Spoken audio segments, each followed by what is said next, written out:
What's going on there, Halloween hoes?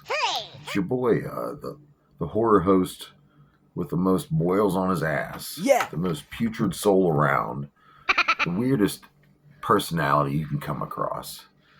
Nice face to come across too. It's Samhain Fest 2024. We're still doing it. I haven't given up. I'm not going to give up. Thanks for all the views, the likes, the subscribes, the shares, the poops, the peas, the scats, the skeets, the big old T's in my face. I love it everywhere I go. I got old ladies wanting to buy me soup.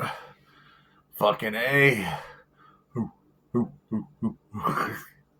right, tonight it's fucking sequel Sunday. That's right.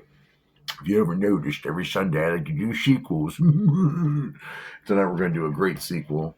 It's going to I love this movie so much. I know a lot of you love this movie too. I know it's cliche. There's 1,000 other reviews on YouTube right now for this movie. But I don't give a fuck. I love it. We're doing Creepshow 2. Oh yeah, that's right. Creepshow fucking 2. And let me tell you about this. Creepshow 1 was such a big fucking hit. They wanted to make a part 2. And if you didn't know, it's an anthology horror movie. Yeah, these are anthology horrors, like separate stories, like 3 or 4, maybe 5 separate stories, right? The separate. Yeah, I'm trying to explain this to you. I don't know if it's getting through to you, but they don't all go together. But they do have a tie around story. So if you're a fan of VHS movies, that's more modern for you. It's kind of like that.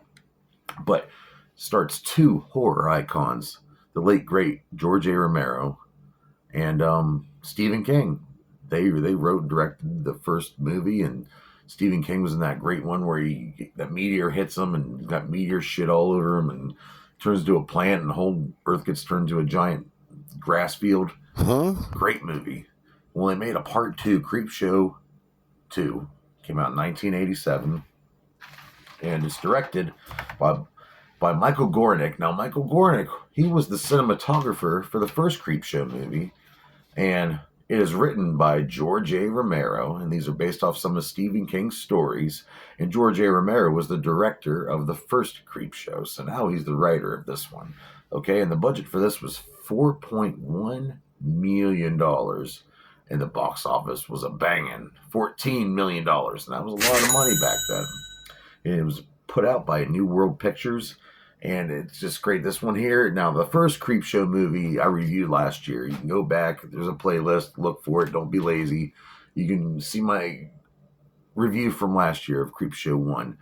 Okay, now that one had five stories in that one. And they were pretty fucking dope. Like there was this monster in a crate. There's this guy who gets attacked by cockroaches. Leslie Nielsen's evil and kills Ted Danson and the girl from the Dawn of the Dead original movie. It was a good. Check that shit out. It's on Amazon Prime right now. If I'm wrong, I'm sorry. Whatever, you can find it. It's old. It's probably not that much to buy it. Come on, just fucking buy it. It's like $10 on Amazon for a Blu-ray copy. Just fucking buy it. Or you can have your homie bootleg it for you. I'm not gonna judge. But this one here only had 3 stories. Okay, and then they were going to originally have 5 stories to go with this, and along with the wraparound story, and they cut out 2 of them. One of them was going to be called Cat from Hell, and that got reused for the Tales from the Dark Side movie instead. And the other one was Pinball. I guess it involved a bowling alley, people fighting over bowling alley ownership, and I don't know, it seems kind of stupid, and it never got made, so whatever, I don't have to talk about it. But this one has 3 stories, and the wraparound's really cool, because the wraparound, the intro, in the middle, gluing all the stories together, is told in the style of an animation, which is really done well. It looks like really old school Disney-like animation. I freaking love it. And you have Tom Savini playing the Creep, who's this character. He's pretty much like the Crypt Keeper. He uses a lot of Crypt Keeper lines like boils and ghouls. Or did the Crypt Keeper... actually, no. The Crypt Keeper stole a lot of shit from the Creep. Or are they one and the same? Oh my Think about it. If the Creep lost all of his skin, he would look just like the Crypt Keeper. I think they're the same fucking dude. Okay. I said orgasm there. I love it. Pants are fucking mushy as hell. Remember, these videos are not for children, so don't talk about cum and piss and shit. You're gonna have to be used to it. And I know it's I know it's ignorant, but I don't give a fuck. Anyway, sorry, I ate a couple edibles earlier. It's really fucking funny right now. This guy's fucking head. You guys, there's a fucking head on my fucking thing right now. Isn't that cool? All right, back to it. This one was 3 stories, like I said, instead of the 5, but they're all pretty cool. Let's start off with the first one, which is a chief, the chief wooden head. Pretty much about this guy. He owns a old general store back in an old ass town that's pretty much not there anymore. And he owes Native American people, the Native American people owe him some money, so they give him this jewels like as a collateral, and then the jewels get stolen, the old people get shot, and then the wooden chief, Native American chief, comes to life and starts killing people. It's great. Now in that one, starring is George Kennedy playing Ray. His wife's played by Martha. Martha is played by Dorothy Lanier. Holt McClane plays Sam White Moon, who has one of my favorite quotes right here. There ain't no dust in Hollywood, man. Uncle Ben White Moon, who's played by Frank Salisato, and it's a good. I like it. It's a good opening. And the middle one's called The Raft. It's about these 4 stoner kids. They're gonna go find this lake where there's this raft, and they're gonna party and listen to music really loud and drink and have unprotected sex and maybe braid each other's hair while they're at it. I don't fucking know. But anyway, they get that. There stars Paige Hanna as Rachel. And Daniel Beer playing Randy. Now, Daniel Beer almost had a hypothermia filming in this lake. He got sent to the fucking hospital. Michael Gornick told me, you don't have to finish this movie, dude. He was willing to go reshoot it all. And no, he recovered and finished the movie, so props to that guy. Paul Satterfield playing Deke, who's a fucking, I don't know, creep. Both these guys are creeps. Telling you, the one guy seems really cool at first, but he's a creep by the end. But it's about these guys are on this raft, and there's this toxic sludge. It's like alive, and it's eating things, and it's like circling them like a shark, and it starts eating them one by one, pouring them into the lake, and like if it touches you, it burns your skin and like dissolves you into like a puddle of poop. Ooh. It's pretty good. I like it. And then the last one, which is my favorite, almost my favorite out of the first 2 movies.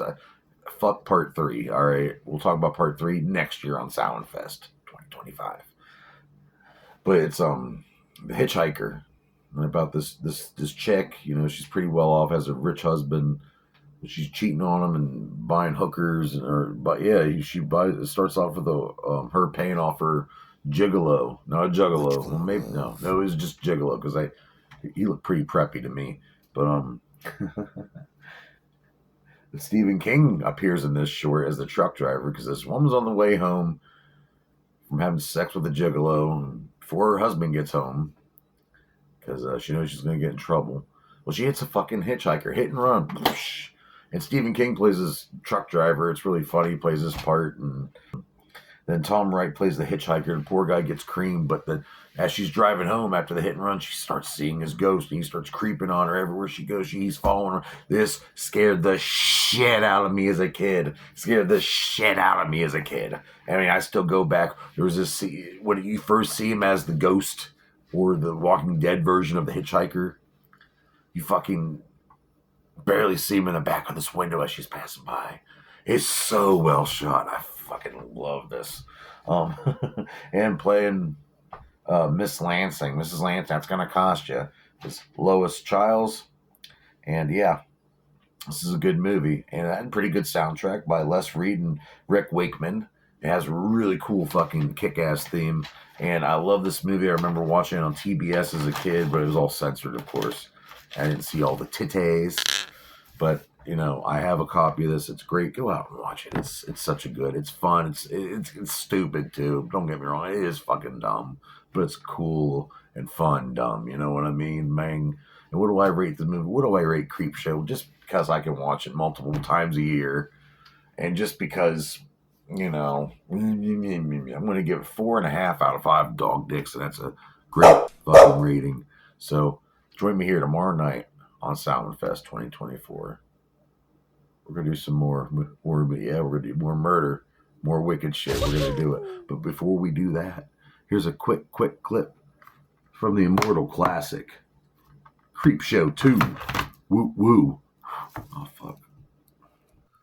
The whole concept of like something constantly following you, it just always creeped me out as a kid.